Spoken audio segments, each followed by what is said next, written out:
नमस्कार बंधुरा welcome to एसटीयूनिक sports. तो এই ভিডিওতে আমরা কথা বলবো বেশ কিছু ফুটবল আপডেট নিয়ে। ইস্ট বেঙ্গল কি তাহলে অফিশিয়ালি ভালপুইয়াকে সাইন করিয়ে নিল? আমরা তো শুধুমাত্র অবাক হয়ে গেলাম। কি আপডেট রয়েছে এক্স্যাক্টলি ভালপুইয়াকে নিয়ে সেটা তোমাদের জানাবো। তার সাথে সাথে হামিদ আহদাদ তাকে নিয়ে কিছু আপডেট শেয়ার করা এবং আজকে একটা অসাধারণ ম্যাচ আমরা ডুরান্ড কাপে দেখলাম সেই নিয়েও কথা বলার রয়েছে এই ভিডিওতে। তাই ভিডিও শুরু করার আগে একটাই রিকোয়েস্ট, চ্যানেলে যারা প্রথমবারের জন্য এসেছো মনে করে চ্যানেলটাকে সাবস্ক্রাইব করে নিও, তাহলে প্রিয় দলের খেলার সমস্ত আপডেট তোমরা এখানে পেয়ে যাবে। তো চলো আর দেরি না করে ভিডিও শুরু করা যাক। তো প্রথমেই যদি আমরা কথা বলি ভালপুইয়াকে নিয়ে, তো মুম্বাই সিটি এফসির সঙ্গে 2027 সাল পর্যন্ত চুক্তিবদ্ধ রয়েছে এই 25 বছর বয়সী রাইট ব্যাক পজিশনের প্লেয়ার। এবার ভালপুইয়ার ক্ষেত্রে ইস্টবেঙ্গল অবশ্যই তাকে নেবার ব্যাপারে ইনকোয়ারি করেছিল মুম্বাই সিটি এফসির সময়।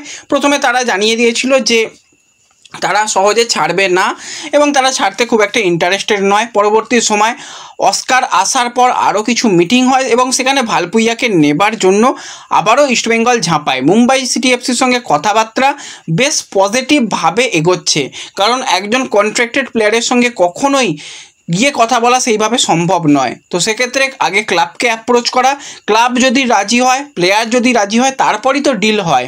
তো এখনও পর্যন্ত ক্লাবকে যে অ্যাপ্রোচ করা বা ট্রান্সফার ফি নেগোসিয়েশন সেই ব্যাপার পর্যন্ত আমরা খবর জানলাম না। তার আগেই নাকি অফিসিয়াল অ্যানাউন্সমেন্ট ফেসবুকে কিছু কিছু ফ্যান গ্রুপ জানতে পেরে গেল। মানে সত্যি অবাক করা ব্যাপার। যেরকমভাবে কিছুদিন আগে আমরা শুনেছিলাম জাভি সে আমাদের ভারতীয় দলের কোচ হওয়ার জন্য আবেদন করেছে, গুয়ার্দিওলা পর্যন্ত আবেদন করেছে, মানে পৃথিবীর যত বিখ্যাত কোচ সবাই আমাদের ইন্ডিয়ান ফুটবলের কোচ হওয়ার আবেদন করেছে। এরকম একটা ব্যাপার শুনেছিলে তো, সেটা যতটা সত্যি ছিল আজকে ভালপুইয়ার অফিসিয়াল অ্যানাউন্সমেন্টটাও ততটা সত্যি। মানে লজ্জা করে না যারা এরকমভাবে ফেক নিউজ ছড়িয়ে বেড়াচ্ছ? তারা অন্তত আমি মনে করছি যে লাল হলুদের সমর্থক নয়, কারণ কোনো দলের সমর্থক তাদের দলের এরকম খারাপ একটা ব্যাপার ছড়াবে না। যে কোনো দলেরই সমর্থক হোক না কেন তাদের একটু বোঝা শোনা উচিত যে এটাকে আমি কী করছি। এত পরিমাণে বিভ্রান্ত ছড়িয়ে কি হবে? আখেরে সবাই জানবে এটা ফেক, এটা কোনো রকম রিয়েলিটি আজকের দিনে দাঁড়িয়ে অন্তত সত্যতা নেই। পরবর্তী সময় সেই পোস্টটাকে নিয়ে খিল্লি করা হবে, ক্লাবকে নিয়ে অনেক রকম খিল্লি করা হবে, করে কি মজা পাওয়া যাবে? কিচ্ছু পাওয়া যাবে না। দিনের শেষে কোনটা সঠিক সেটা বোঝা যাবে। তো সেক্ষেত্রে যারা এইগুলো ছড়িয়ে বেরিয়েছো, আজকে সারা দিন ধরে হেজিয়ে বেরিয়েছো, তোমরা কিছুই করতে পারবে না।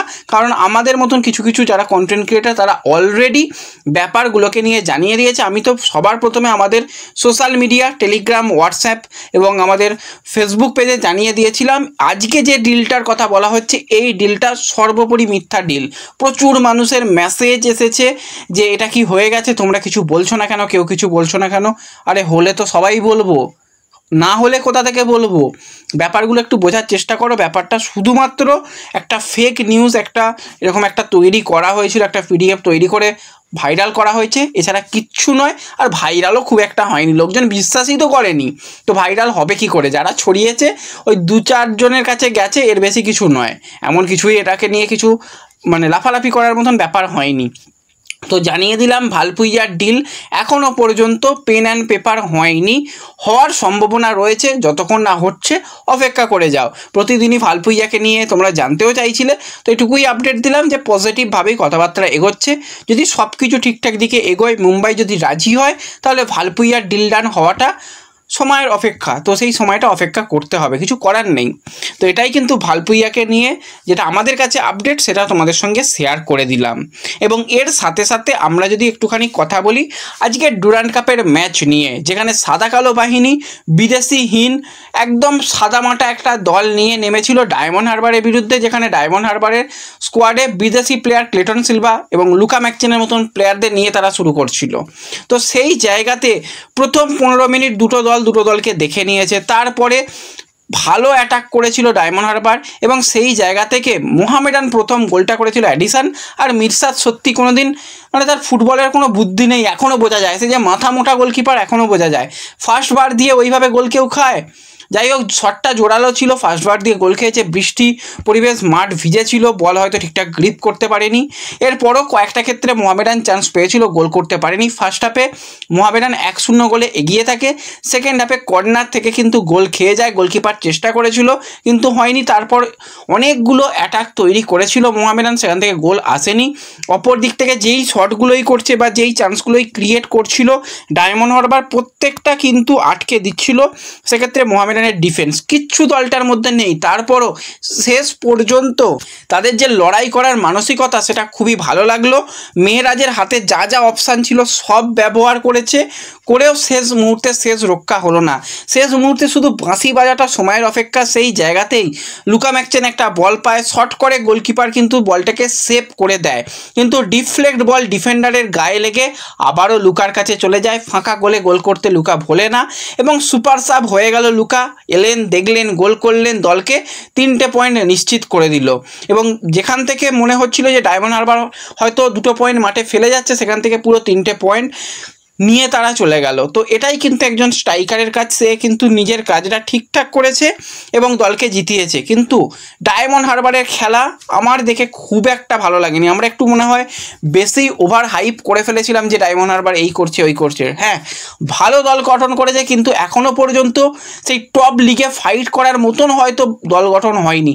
এখনও অনেক হয়তো প্লেয়ার সাইনিং হবে, নতুন নতুন প্লেয়াররা আসবে, বিদেশি প্লেয়ার সবাই এসে গেলে দলটা ঠিকঠাক দল হবে। কিন্তু খুব যে টাফ দল হয়েছে সেরকম কিছু নয়। মোহনবাগান যদি তাদের সিনিয়র প্লেয়ারদের না পায়, এক্সপিরিয়েন্স প্লেয়ার বিদেশি প্লেয়ারদের না পায়, তো এই ডায়মন্ড হারবারকে কিন্তু হারানো সম্ভব রয়েছে। কিবু ভিকুনার প্ল্যানিংও আজকে আমি খুব একটা বুঝলাম না। যখন দুজন প্লেয়ারই অ্যাভেলেবেল রয়েছে, দুজন বিদেশি স্ট্রাইকারকে দিয়েই একটু বড় স্কোর লাইনের কথা ভাবতে পারতো, একটুখানি অ্যাটাকিং ফুটবল খেলার কথা ভাবতে পারতো, সেই জায়গাটায় একটুখানি বুঝে শুনে খেলেছে।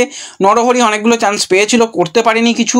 এছাড়া যদি আমরা বলি যে জবি জাস্টিন্স একদমই ভালো লাগেনি, খুব খারাপ লেগেছে, একদম দেখে মনেই হচ্ছে না যে একজন প্লেয়ার খেলছে। এছাড়া পুরো টিমটা এখনও পর্যন্ত তাদের ফিটনেস লেভেল নিয়ে যথেষ্ট চিন্তার কারণ রয়েছে। সেই জায়গায় আমি বলবো মোহামেডান অনেক বেটার খেলেছে। তো ঠিকঠাক খেলা গেছে।